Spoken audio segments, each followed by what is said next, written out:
जय श्री कृष्णा, राधे राधे। आज की इस वीडियो में हम सुन रहे हैं देवशैनी एकादशी की कथा। ब्रह्म वैवर्त पुराण में देवशैनी एकादशी के विशेष महात्म्य का वर्णन किया गया है। उसमें बताया गया है कि एकादशी के व्रत से प्राणी की समस्त मनोकामनाएं पूर्ण होती हैं।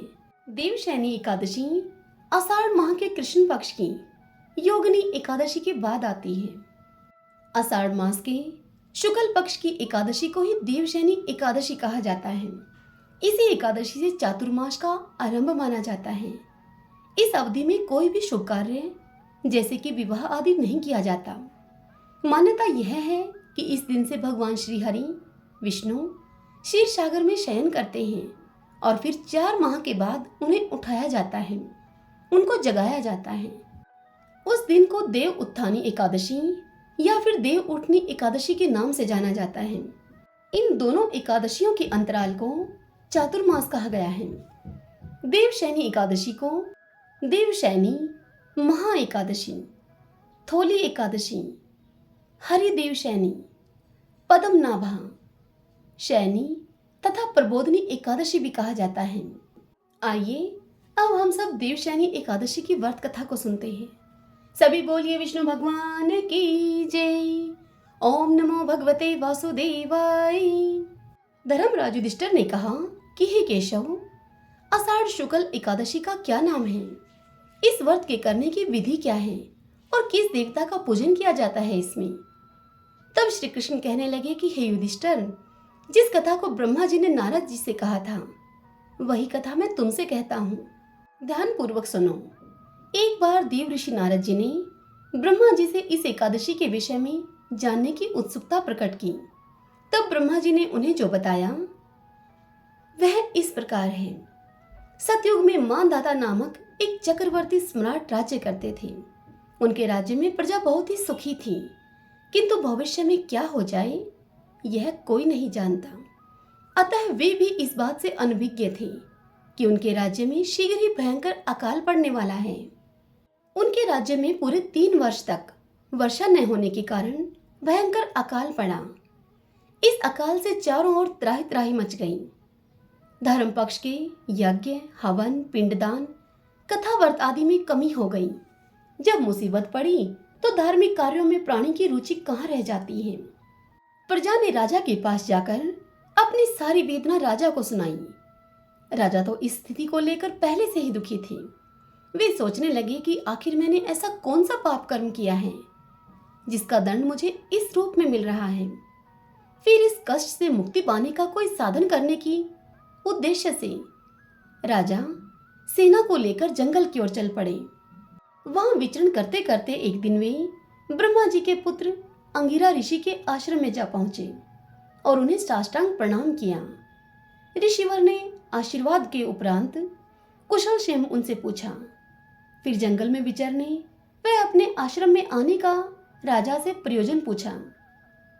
तब राजा ने हाथ जोड़कर कहा कि हे महात्मन, सभी प्रकार से धर्म का पालन करता हुआ भी मैं अपने राज्य में दुर्भिक्ष का दृश्य देख रहा हूँ।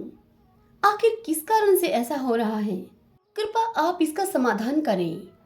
यह सुनकर महर्षि अंगिरा ने राजा से कहा कि हे राजन, सब युगों से उत्तम यह सतयुग है। इसमें छोटे से पाप का भी बड़ा भयंकर दंड मिलता है। इसमें धर्म अपने चारों चरणों में व्याप्त रहता है। ब्राह्मण के अतिरिक्त किसी अन्य जाति को तप करने का अधिकार नहीं है, जबकि आपके राज्य में एक शूद्र तपस्या कर रहा है। यही कारण है कि आपके राज्य में वर्षा नहीं हो रही है। जब तक वह काल को प्राप्त नहीं होगा तब तक यह दुर्भिक्ष शांत नहीं होगा। दुर्भिक्ष की शांति उसे मारने से ही संभव है। राजा ने अंगिरा ऋषि की समस्त बात सुनी, किंतु राजा का हृदय एक निरपराध शूद्र तपस्वी का शमन करने को तैयार नहीं हुआ। राजा ने कहा कि हे देव, मैं उस निरपराध को मार दूं, यह बात मेरा मन स्वीकार नहीं कर रहा है। कृपा करके आप कोई दूसरा उपाय बतलाइए। तब महर्षि अंगिरा ने बताया कि हे राजन, आषाढ़ माह के शुक्ल पक्ष की एकादशी का व्रत करें। इस व्रत के प्रभाव से अवश्य ही वर्षा होगी। तब राजा यह सब सुनकर अपने राज्य की राजधानी में लौट आए और चारों वर्णों के सहित पद्मा एकादशी यानी कि देवशैनी एकादशी का विधि पूर्वक व्रत किया। व्रत के प्रभाव से उनके राज्य में मूसलाधार वर्षा हुई और पूरा राज्य धन धान्य से परिपूर्ण हो गया। ब्रह्मा वैवर्त पुराण में देवशैनी एकादशी विशेष महात्म्य का वर्णन किया गया है। इस व्रत से प्राणी की समस्त मनोकामनाएं पूर्ण होती हैं। सभी बोलिए विष्णु भगवान की जय। महाराज दिलीप और देवराज इंद्र में मित्रता थी। देवराज के बुलाने पर दिलीप एक बार स्वर्ग गए। देव असुर संग्राम में देवराज ने महाराज दिलीप से सहायता मांगी। राजा दिलीप ने सहायता करने के लिए हाँ कर दी और देव असुर युद्ध हुआ। युद्ध समाप्त होने पर स्वर्ग से लौटते समय मार्ग में कामधेनु मिली, किंतु सम्राट दिलीप ने पृथ्वी पर आने की आतुरता के कारण उसे देखा ही नहीं। कामधेनु को उन्होंने प्रणाम नहीं किया और न ही उनकी प्रदक्षिणा की।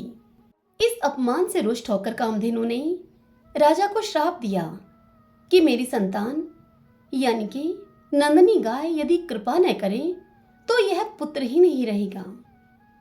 राजा दिलीप को श्राप का कुछ भी पता नहीं था, किंतु उनके कोई पुत्र न होने के कारण वे स्वयं, उनकी महारानी तथा उनकी प्रजा के लोग भी बड़े ही चिंतित एवं दुखी रहा करते थे। पुत्र प्राप्ति की इच्छा से महाराज दिलीप रानी के साथ कुलगुरु महर्षि वशिष्ठ जी के आश्रम पर पहुंचे। महर्षि सब कुछ समझ गए। महर्षि ने कहा कि यह गौ माता के अपमान के पाप का फल है। सुरभि गौ की पुत्री नंदनी गाय हमारे आश्रम पर विराजती है। इतना कहने के पश्चात महर्षि वशिष्ठ जी ने राजा को यह आदेश दिया और कहा कि हे राजन, कुछ काल आप हमारे आश्रम में ही रहिए और मेरी कामधेनु नंदिनी की सेवा करिए।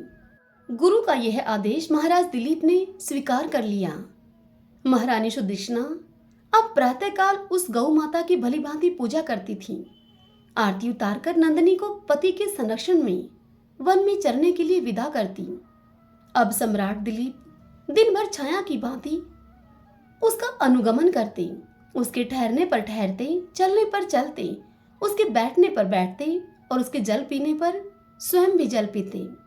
संध्या काल में जब सम्राट के आगे आगे सदैव पर सोता बाल वत्सा नंदिनी आश्रम को लौटती तो महारानी देवी सुदक्षिणा अपने हाथ में अक्षत पात्र लेकर उसकी प्रदक्षिणा करके उसे प्रणाम करती और अक्षत आदि से पुत्र प्राप्ति रूप अभिष्ट सिद्धि देने वाली उस नंदिनी का विधिवत पूजन करती।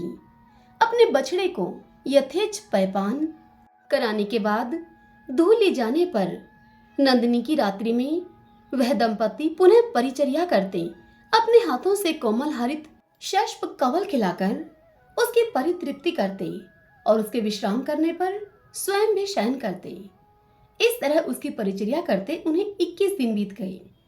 एक दिन वन में नंदिनी का अनुराग करते महाराज दिलीप की दृष्टि क्षण भर के लिए अरण्य की प्राकृतिक सुंदरता में अटक गई कि तभी उन्हें नंदिनी का आर्तनाद सुनाई दिया।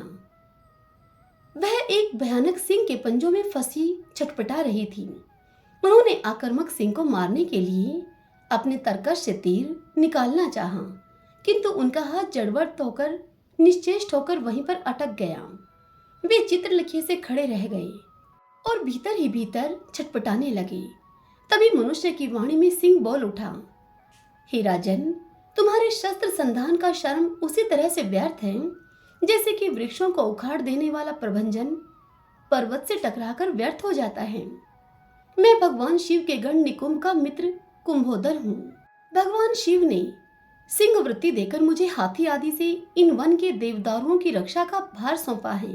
इस समय जो भी जीव सर्वप्रथम मेरे दृष्टिपथ में आता है वह मेरा भक्ष्य बन जाता है।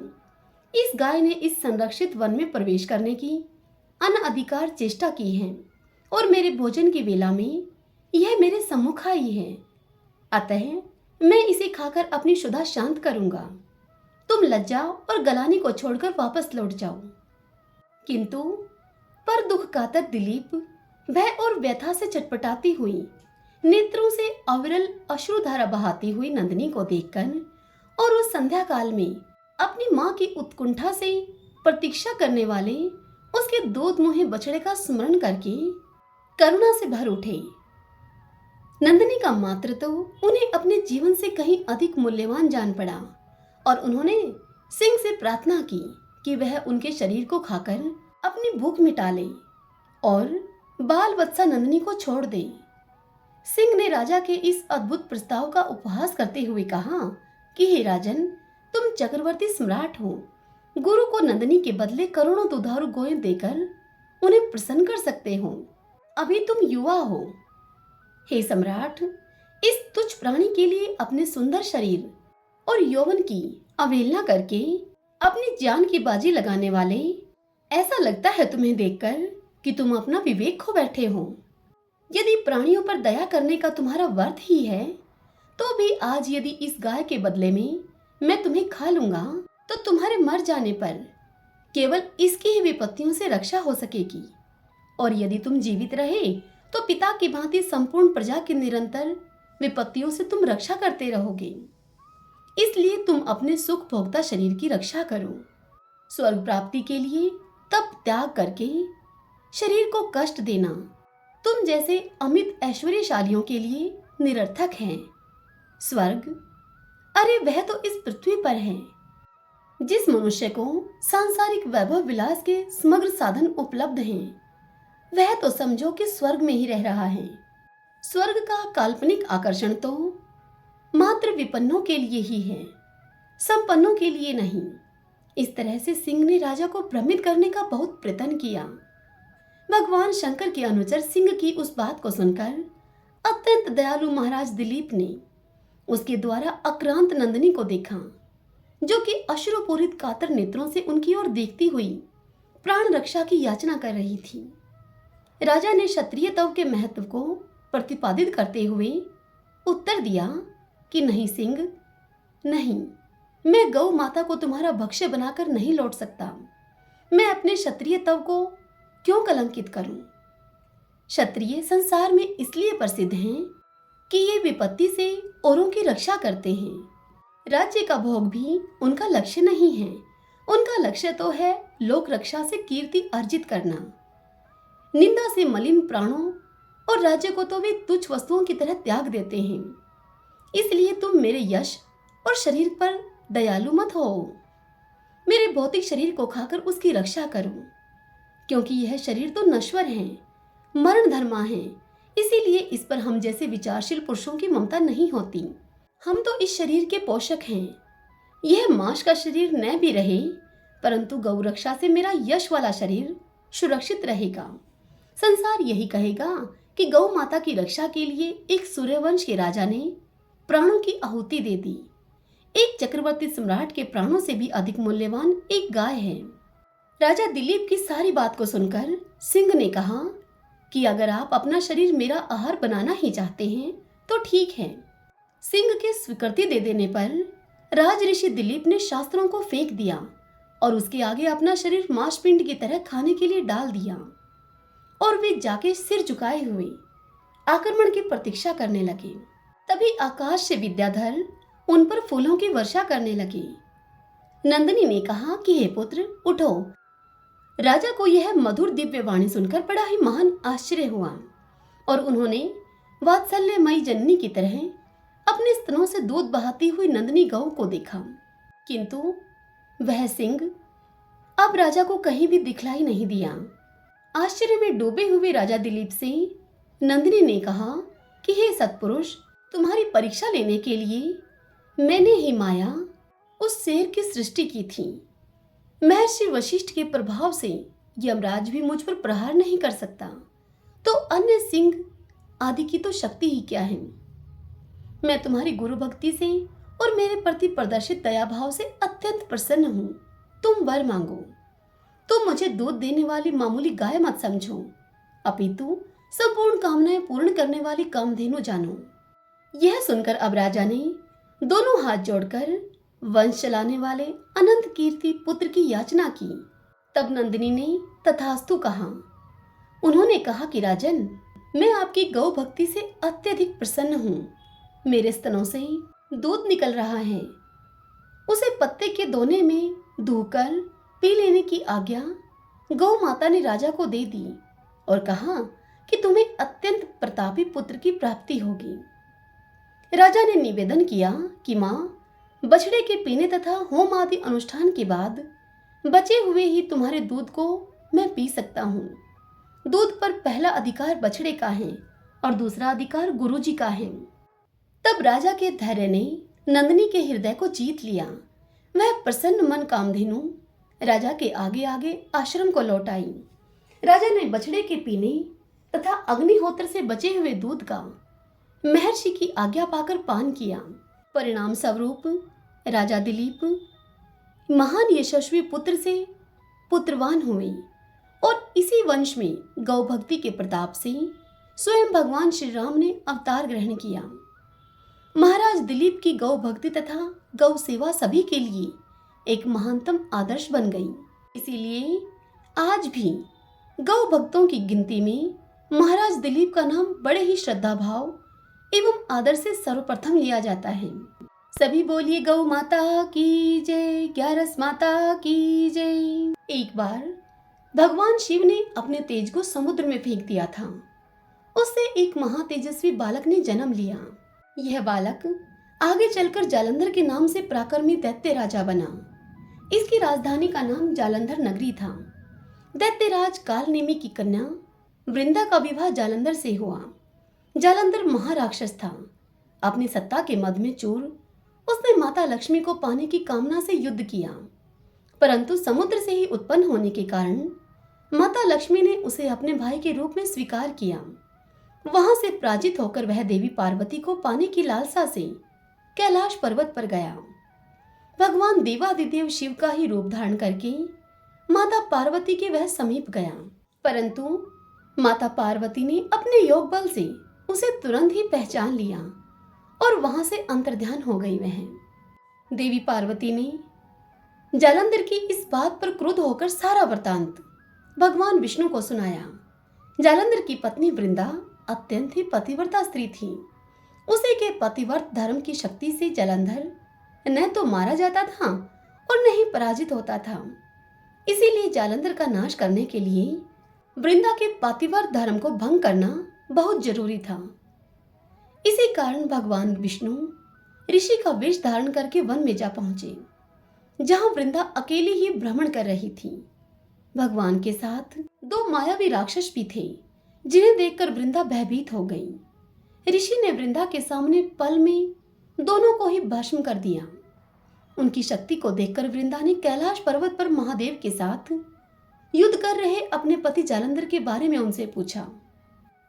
तब ऋषि ने अपनी माया जाल से दो वानर प्रकट किए।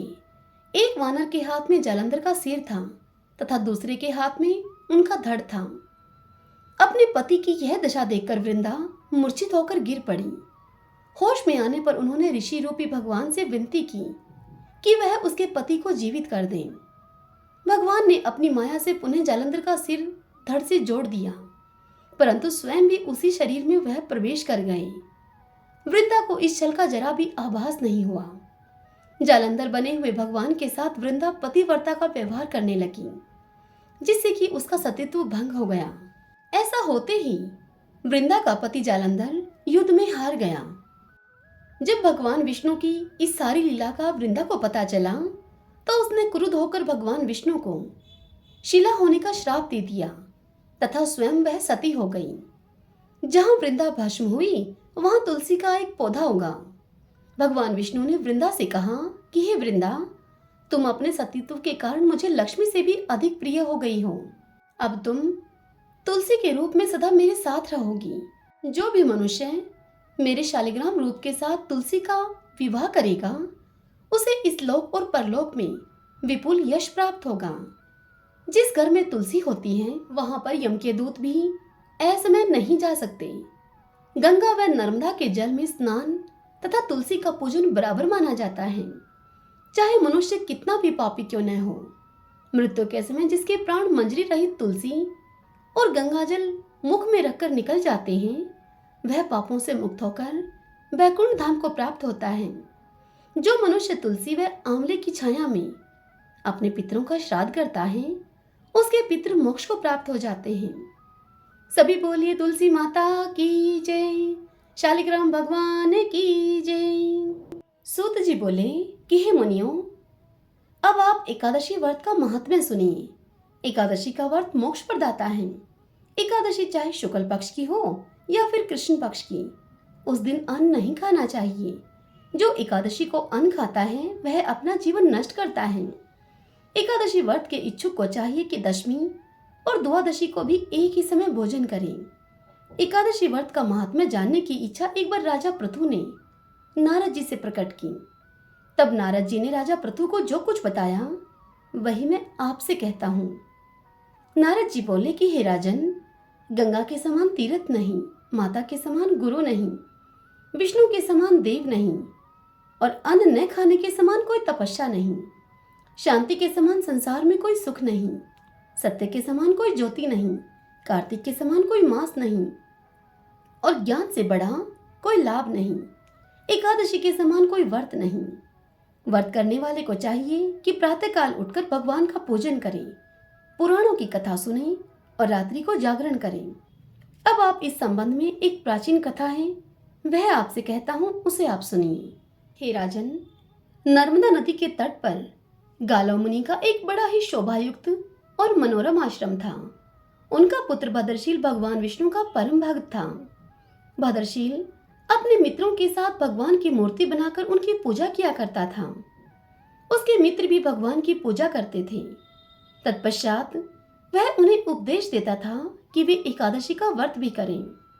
अपने पुत्र के उस चरित्र को देखकर एक बार गालव मुनि ने अपने पुत्र से स्नेहपूर्वक पूछा कि हे पुत्र, तुम हर समय भगवान विष्णु की पूजा अर्चना में लगे रहते हो तथा दूसरों को भी तुम इसके लिए प्रेरित करते हो। यह उपदेश तुम्हें किसने दिया? यह सुनकर भद्रशील ने पिता को नमन किया और श्रद्धायुक्त होकर कहा कि हे पिताश्री, अब मैं आपको अपने पूर्व जन्म का वृतांत बताता हूँ। पूर्व जन्म में मैं चंद्रवंश में धर्म कीर्ति नाम का राजा था। मैंने दत्तात्रेय जी से शिक्षा ली थी। उस जन्म में मैंने 1000 वर्षों तक शासन किया, किंतु जीवन के उत्तरार्ध में दुर्भाग्यवश मैं बुरी संगत में पड़ गया। वेद मार्ग को छोड़कर मैं पाखंड के मार्ग पर चल पड़ा। मेरा आचरण बिगड़ा, तब प्रजा का आचरण बिगड़ने में भी देर नहीं लगी। एक दिन मैं शिकार खेलने के लिए वन में गया। उस दिन मैं भूखा प्यासा ही रहा। घूमते घूमते मैं नर्मदा नदी के तट पर जा पहुंचा। संयोगवश उस दिन एकादशी की तिथि थी। वहां अनेक वैष्णव भक्त भगवान का कीर्तन कर रहे थे। मैं भूखा प्यासा वहां पर पड़ा रहा और रात्रि भर उनके उस कीर्तन को सुनता रहा, क्योंकि भूख के कारण मुझे नींद तो आ न रही थी। प्रातः होने पर इधर उनका कीर्तन समाप्त हुआ और उधर मेरे प्राण निकल गए। यमदूत मुझे लेकर अब चित्रगुप्त जी के पास जा पहुंचे। चित्रगुप्त ने कहा कि मैंने बहुत सारे पाप किए हैं, किंतु एकादशी के व्रत के बाद चूंकि मेरे प्राण निकले हैं, इस कारण से मैं सभी पापों से मुक्त हो गया हूँ। यह सुनते ही स्वयं यमराज ने मुझे प्रणाम किया। फिर अपने दूतों को बताया कि एकादशी का व्रत करते हुए जिसके भी प्राण निकले हों, वह मनुष्य स्वर्ग का अधिकारी होता है। जो कोई भी अनजाने में एकादशी का व्रत करता है, उसके सभी पाप नष्ट हो जाते हैं। उसके बाद हे पिताश्री, मुझे एक सुंदर विमान में बिठाकर स्वर्ग भेज दिया गया और उसके बाद हजारों वर्षों तक इंद्रलोक और विष्णुलोक में निवास करने के पश्चात अब मैंने आपके यहाँ जन्म लिया है। नारद जी बोले कि हे राजा पृथु, एकादशी व्रत की महिमा तो अपार है। जो भी श्रद्धा भक्ति से इस कथा को पढ़ता है अथवा सुनता है, उसके सभी पाप नष्ट हो जाते हैं और सब सुख भोगकर वह अंतकाल में वैकुंठ का अधिकारी होता है। श्रीमन नारायण नारायण नारायण, भजमन नारायण नारायण नारायण। सभी बोलिए विष्णु भगवान की जय। ओम नमो भगवते वासुदेवाय। 11 माता की जय।